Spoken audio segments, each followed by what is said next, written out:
ওই দেখ, আকাশ কেমন কালো মেঘে ঢেকে যাচ্ছে, মনে হচ্ছে এক্ষুনি বৃষ্টি নামবে রে। বৃষ্টি নামবে? কি মজা, কি মজা! বৃষ্টি হলে আজ ইচ্ছা মতো ভিজবো রে। শুধুই ভিজবো না, বৃষ্টির সময় শুনেছি অনেক মাছ পাওয়া যায়। আজ বৃষ্টি হলে ভিজবো আর নদীতে মাছ ধরবো। খুব মজা হবে রে। এই কথা বলতে বলতেই বৃষ্টি শুরু হয়ে যায়। সবাই আনন্দে চিৎকার করে ওঠে। চল চল, আমরা মাছ ধরতে যাই। কতদিন মাছ দিয়ে ভাত খাইনি, আজ যদি মাছ পাই তাহলে মন ভরে মাছ দিয়ে ভাত খাবো। তোরা যা, এই বৃষ্টিতে আমি নদীতে যাব না। দেখ কেমন করে মেঘ ডাকছে, যদি বাজ পড়ে। তাহলে তুই বাড়ি যা, আমরা তিনজন নদীতে মাছ ধরতে যাচ্ছি। রাব্বি সেখান থেকে বাড়ি চলে যায়। শাপলা, দিয়া ও রাজু বৃষ্টির পানিতে ভিজতে ভিজতে নদীতে মাছ ধরতে যায়।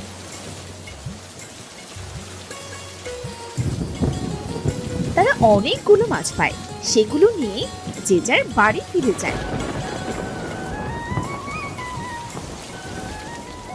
মা, তুমি এখানে বসে কি এত ভাবছো? এতক্ষণে তোদের ফেরার সময় হলো।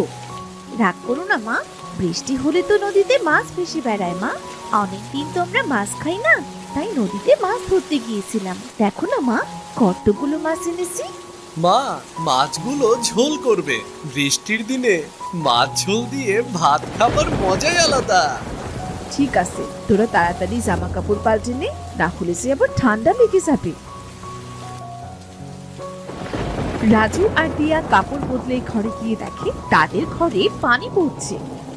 তোর বাবাকে কত করে বললাম এবার সালটা সারাও, বৃষ্টির দিনে ঘরে থাকাই যায় না, কিন্তু সে তো পেরে উঠলো না। আচ্ছা, আমি মাছগুলো কেটে রান্না করে নিই। মোহিনী মাছ কেটে রান্না করে।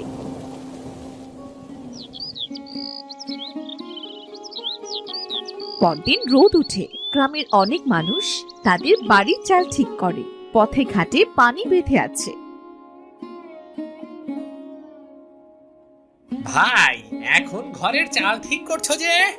কি করব ভাই, বর্ষা চলে এসেছে তো। তুমি তো জানো বর্ষার সময় গ্রামের অবস্থা কেমন হয়। বর্ষার জন্য কাল সারা রাত ঘুমাতে পারিনি, চাল বেয়ে সব পানি গায়ে পড়েছে।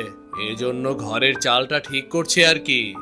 বেশ ভালোই করছো ভাই, আমারও একই অবস্থা। আমার ঘরের চালটাও ঠিক করতে হতো, কাছে তেমন পয়সা নেই, এজন্য এবার পেরে উঠছি না। ঘরটা সারিয়ে নাও ভাই, শুনেছি এবার নাকি বৃষ্টির ভাগটা বেশি। এই বৃষ্টির সময় বউ বাচ্চা নিয়ে কোথায় যাবে তখন শুনি? দেখি কি করা যায়। আচ্ছা ভাই, আমি তবে আসি। আকাশের অবস্থা আজও তেমন ভালো নয়, মনে হচ্ছে আজও বৃষ্টি নামবে।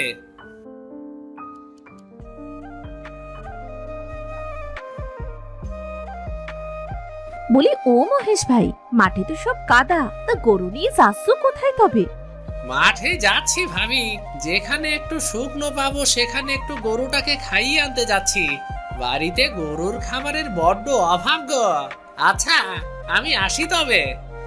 এই বলে মহেশ গরু নিয়ে সেখান থেকে মাঠে চলে যায়। অন্যদিকে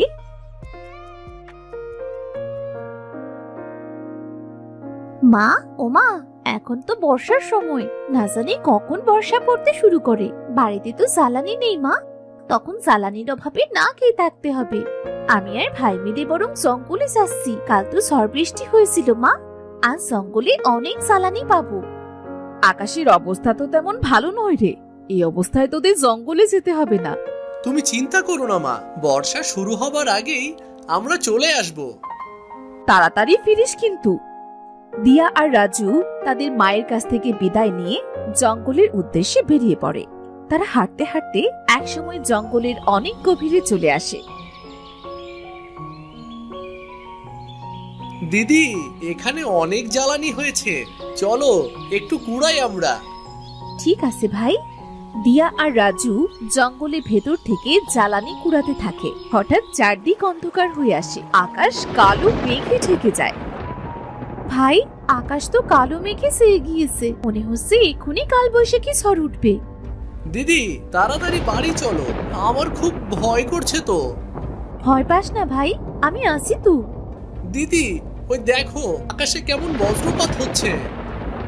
চল ভাই, যে জ্বালানিগুলো কুড়িয়েছি তাই দিয়ে 2-3 দিন চলে যাবে। ঝড় ওঠার আগে আমরা বাড়ি চলে যাই, চল। এই বলে রাজু আর দিয়া জ্বালানি নিয়ে জঙ্গল থেকে বাড়ি ফিরে আসে।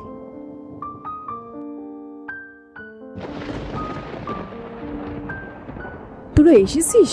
আমি তো চিন্তায় মরে যাচ্ছিলাম, যে মেঘ করেছে, মনে হচ্ছে এখনই কালবৈশাখী ঝড় উঠবে। এজন্যই তো তাড়াতাড়ি বাড়ি ফিরে এসেছি মা। তা বেশ করেছিস। এখন হাত মুখ ধুয়ে 2 ভাই বোন দুটো খেয়ে নে দেখি। কাল একটা করে রুটি খেয়েছিলি, আজ যে এখনো পেটে একটি দানাও পড়েনি। ঠিক আছে মা। তারা হাত মুখ ধুয়ে খেতে বসে। এমন সময় প্রচুর বেগে ঝড় ওঠে। বলতে না বলতেই ঝড় শুরু হয়ে গেল। বর্ষার দিনে এই গ্রামে কোনো কাজই থাকে না, না জানি এবার কতদিন না খেয়ে থাকতে হয়। গ্রামে একবার বর্ষা শুরু হলে আমার তো আর নাম গন্ধটি থাকে না। মা, বর্ষা তো শুরু হয়ে গেল, বাবা তো এখনো বাড়ি ফিরলো না গরু নিয়ে। সত্যি তো, এই ঝড় বৃষ্টিতে তোর বাবা বাইরে কি করছে? কোনো বিপদ আপদ হলো না তো? না গো গিন্নি, আমার কোনো বিপদ হয়নি। মাঠে কিছু কাজ ছিল, শেষ করে তবেই গরুটা নিয়ে এলাম। কাল থেকে তো মনে হয় না কোনো কাজ পাবো। এই বর্ষার সময় যে কেন আসে? বর্ষার দিনে গ্রামের গরিব মানুষদের কত কষ্ট হয়। কথাটা একদম তুমি মন্দ বলনি। আচ্ছা, এসব পরে ভাবা যাবে, এখন আগে দুটো খেয়ে নাও দেখি। মোহিনীর কথা মতো মহেশও খাবার খেতে বসে। খাবার খাওয়া শেষ করে তারা কিছু সময় গল্প করে। অন্যদিকে সময় যত বাড়তে থাকে, ঝড় বৃষ্টিও ততই বাড়তে থাকে। মা, বাবা, দেখো না চারদিকে কেমন পানি থই থই করছে। এই বৃষ্টি থামার তো কোনো নাম গন্ধ নেই। এভাবে বৃষ্টি থাকলে তো গ্রামের বাড়িঘর সব ডুবে যাবে। কথাটা মন্দ বলিসনি রে মা, খুব চিন্তা হচ্ছে আমার। কাছে তেমন টাকা কড়িও নেই, বাড়িতে তেমন বাজার সদাই নেই। বর্ষার দিনগুলো যে কি করে পার করব কে জানে রে। বিধাতা ঠিক একটা ব্যবস্থা করে দেবে।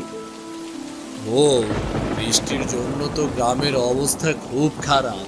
বৃষ্টির পানিতে তো হাঁটু সমান পানি উঠে গিয়েছে। কি করব বলো তো? পুকুর, নদী, খাল, বিল পানিতে থই থই করছে গো। বাবা দেখো, গ্রামের মানুষ কোথায় যেন যাচ্ছে। তাই তো দেখছি, কেউ নৌকায়, কেউ বা কলায় ভেলা বানিয়ে যাচ্ছে।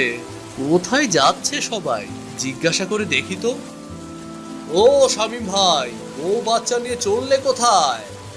ভাই, গ্রাম থেকে অনেক মানুষের ঘর ডুবে গিয়েছে, আমাদের ঘরে অনেকটা পানি ঢুকে গিয়েছে রে। এজন্য আগে থেকে বউ বাচ্চা নিয়ে গ্রাম ছেড়ে শহরে যাচ্ছি। এই বর্ষা সহজে কমবার নয়, গ্রামে কেমন করে থাকি বলো তো। বুঝতে পেরেছি ভাই। আচ্ছা, আমরা আসি তবে। তোমাদের বাড়িতেও তো পানি উঠতে শুরু করেছে, তোমরাও চলো শহরে। দেখি ভাই কি করা যায়।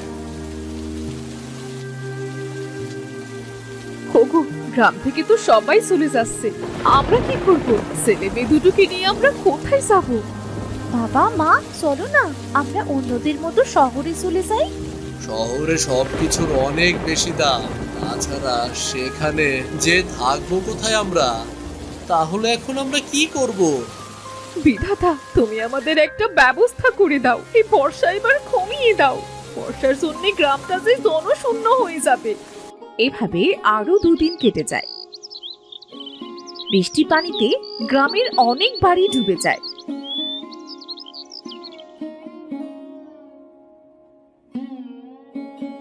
আজ বর্ষাটা কম হয়েছে বলি, বউ বাড়িতে শুকনো খাবার আর কতগুলো আছে গো? আজ যে কোনো খাবার নেই, ছেলে মেয়ে দুটো ক্ষুধায় ছটফট করছে। কি করব কিছু বুঝতে পারছি না। এই অবস্থায় তো কোথাও খাবার পাবো না, কি যে করি। আমি বলি কি, তুমি একবার জমিদার মশাইয়ের কাছে যাও, দেখো না উনি কি করে। জমিদার মশাই যে কিপটে, সে কি আমাদের সাহায্য করবে? চেষ্টা করে দেখোই না। এত করে যখন বলছো তখন যেই দেখি কি করা যায়।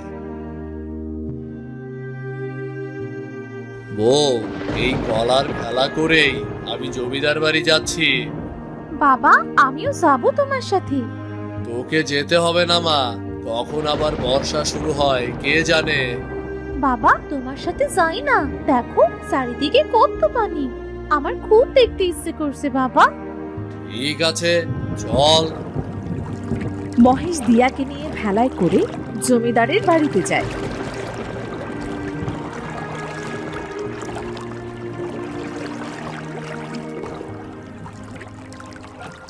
জমিদার মশাই, আপনি যদি সাহায্য না করেন তাহলে কোথায় যাব আমরা? চারদিকে পানিতে ভরপুর, কোথাও কোনো কাজ নেই। এ অবস্থায় কি খেয়ে বাঁচবো বলুন? তোমার মতো অনেকেই আসছে আমার কাছে, তোমার জন্য আমি কি করতে পারি সেটা বলো। জমিদার মশাই, আজ 4-5 দিন ভাতের দানাও চোখে দেখিনি।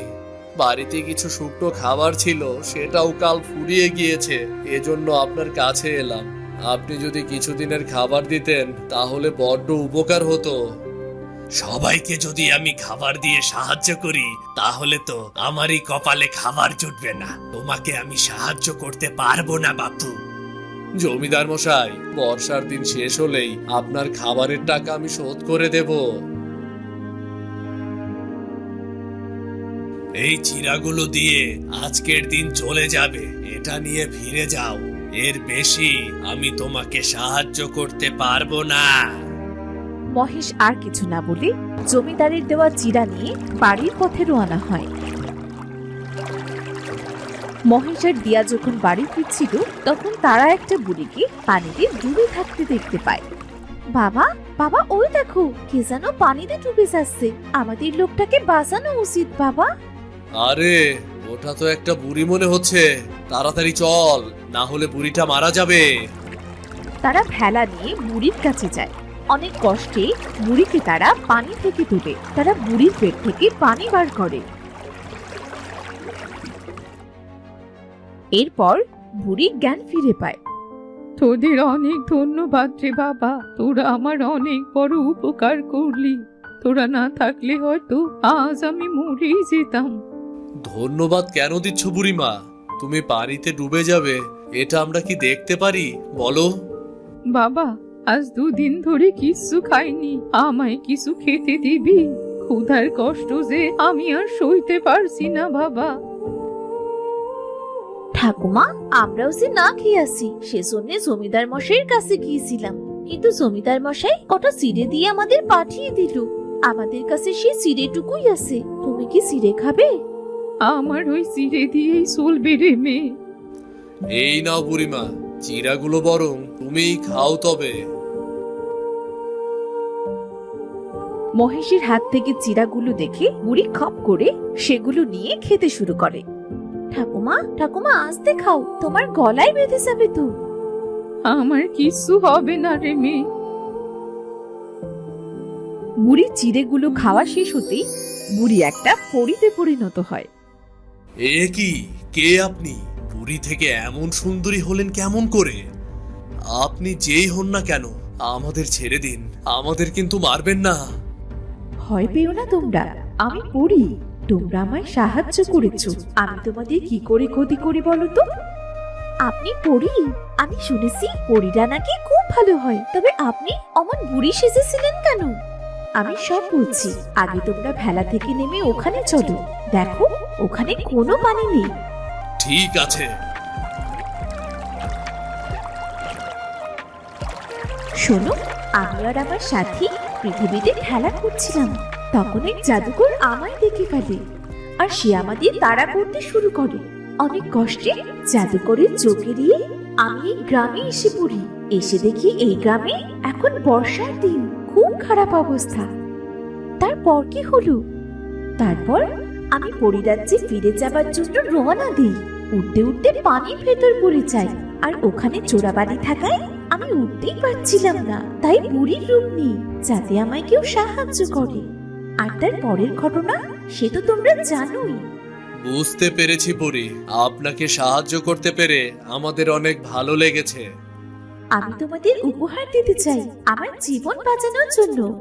বলো বলো কি চাই তোমাদের? উপহার যদি দিতেই হয় তাহলে গ্রামের সকলের জন্য দিন পরি। আমাদের মতো গ্রামে আরো অনেক মানুষ আছে যারা ঠিক করে খেতেও পায় না, যাদের বাড়ি ঘরে বন্যায় নষ্ট হয়ে গিয়েছে, ঝড় বৃষ্টিতে সবার বাড়ির চাল গিয়ে পানিতে পড়েছে। জানেন, আমরা অনেক কষ্টে থাকি। আমরা এই গ্রামের মানুষ বর্ষার দিনে খুব কষ্টে থাকি। তুমি এই পাখিটা রাখো।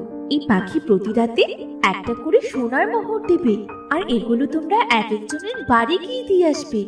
যতদিন না গ্রামের মানুষের উন্নতি হচ্ছে ঠিক ততদিন এই জাদুর পাখিটা তোমাদের সকলের অভাব দূর করে দেবে। ধন্যবাদ পরি আপনাকে। আর একটা কথা, এই গ্রামে এখন থেকে যতই ঝড় হোক, বর্ষা হোক বা বন্যা হোক, কখনোই এই গ্রাম ডুবে যাবে না। বর্ষা শেষ না হতেই যতটুকু গ্রামের মানুষের পানি প্রয়োজন ততটুকু ছাড়া, আর বাকি পানিগুলো শুকিয়ে যাবে। আপনি খুব ভালো করি। তোমরাও খুব ভালো। তোমরা নিজেদের কথা না ভেবে পুরো গ্রামের কথা ভেবেছো। আচ্ছা, আমি আসি তবে। এই বলে পরী দিয়া ও মহেশের কাছ থেকে বিদায় নিয়ে পরী রাজ্যে চলে যায়। মহেশ ও দিয়া পরীর দেওয়া পাখিটা নিয়ে বাড়ি চলে আসে। এই পাখিটা পরি আমাদের উপহার দিয়েছে। পরী পেলি কোথায়? তোদের কথা তো আমি কিছুই বুঝতে পারছি না। শোনো তবে।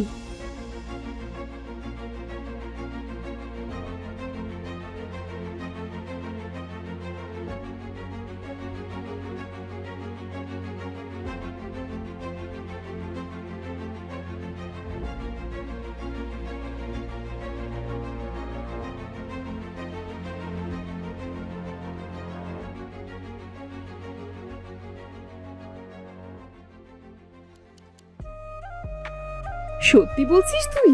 এবার যদি এই গ্রামটা বর্ষার কবল থেকে রক্ষা পায়। আমি তোমাদের খাবার দিচ্ছি। ওমা, এই পাখি দেখি কথাও বলতে পারে। আমি সব সময় কথা বলি না।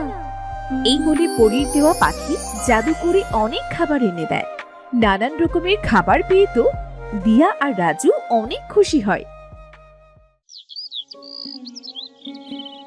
পরদিন পরীর কথা মতো গ্রাম থেকে পানি শুকিয়ে যায়, আর পরীর দেওয়া পাখি প্রতিদিন গভীর রাতে একটা করে সোনার মোহর নিয়ে একদিন এক এক গরিব পরিবারকে দিয়ে আসে। কিছুদিনের মধ্যেই তাদের গ্রামের অনেক উন্নতি দেখা যায়। বর্ষার দিনেও এখন আর আগের মতো দিয়াদের গ্রামটা পানিতে ডুবে যায় না।